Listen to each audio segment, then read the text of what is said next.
दुनिया भर की हलचल और देश की राजनीति से जुड़ी हर बड़ी खबर के विश्लेषण के साथ मैं हूं गोविंदा और आप देख रहे हैं आइडियाज एंड इनसाइट्स। आज 17 अप्रैल 2026 है। आज की खबरों में कहीं शांति की उम्मीद है तो कहीं नए विवादों का जन्म।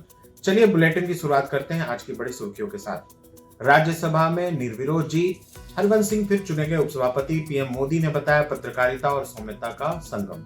मिडिल ईस्ट में राहत की खबर, लेबनान और इजराइल के बीच 10 दिन का सीज फायर शुरू। ट्रंप ने हिजबुल्लाह से की शांति की अपील। पेजेक्सियान का अंतर्राष्ट्रीय मंच पर वार। ईरानी राष्ट्रपति ने पूछा बच्चों और वैज्ञानिकों की हत्या पर चुप क्यों है दुनिया। समझौते के बीच दरार, लेबनानी सेना का आरोप। सीज फायर के बावजूद इजराइल ने कई गांवों पर की गोलीबारी। ट्रंप का इस्लामाबाद मिशन, अमेरिकी राष्ट्रपति का बड़ा बयान। ईरान युद्ध जल्द खत्म होगा, डील साइन करने जा रहा हूं पाकिस्तान। महिला आरक्षण कानून अब हकीकत। 16 अप्रैल से देश भर में लागू हुआ अधिनियम। सरकार ने देर रात जारी किया नोटिफिकेशन। परिसीमन बिल पर संसद में रार। टीएमसी ने कहा नौटंकी बंद करो। प्रियंका गांधी ने बीजेपी की चुनावी रणनीति बताया। नासिक टीसीएस स्कैंडल का अपडेट। मास्टरमाइंड निदा खान अब भी फरार। कंपनी ने एचआर हेड होने के दावों पर दी बड़ी सफाई। अब खबरें विस्तार से।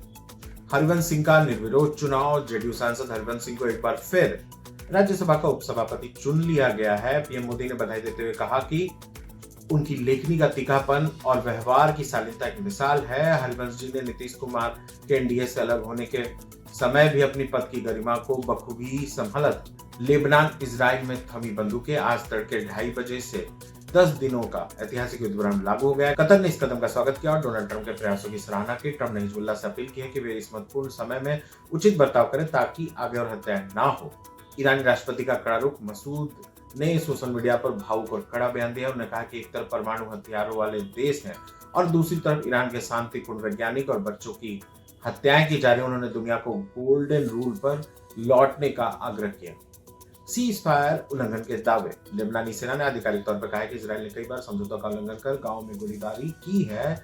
युद्ध के कारण विस्थापित हुए 10 लाख लोग अब अपनी घरों की ओर लौट रहे हैं, लेकिन सुरक्षा बल उन्हें सावधानी बरतने की सलाह दे रहे हैं। डोनाल्ड ट्रंप ने नेवादा में कहा कि ईरान युद्ध पर अच्छी प्रगति हो रही है। उन्होंने संकेत दिया कि अगर शांति समझौता अंतिम रूप लेता है तो डील साइन करने के लिए खुद इस्लामाबाद जा सकते हैं।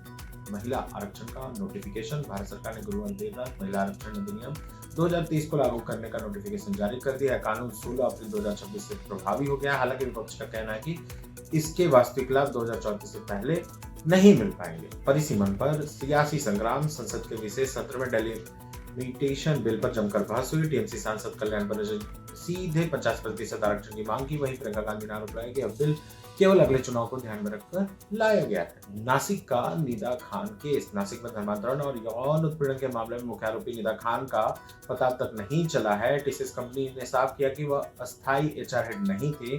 पुलिस और कंपनी के बीच यह मामला और भी पेचीदा होता जा रहा है। आज की इन बड़ी खबरों में बस इतना ही। इन खबरों के गहरे विश्लेषण के लिए हमारे चैनल को सब्सक्राइब करें। ये थी आज की बड़ी खबरें। अपडेट्स के लिए हमें फॉलो करते रहें। जय हिंद।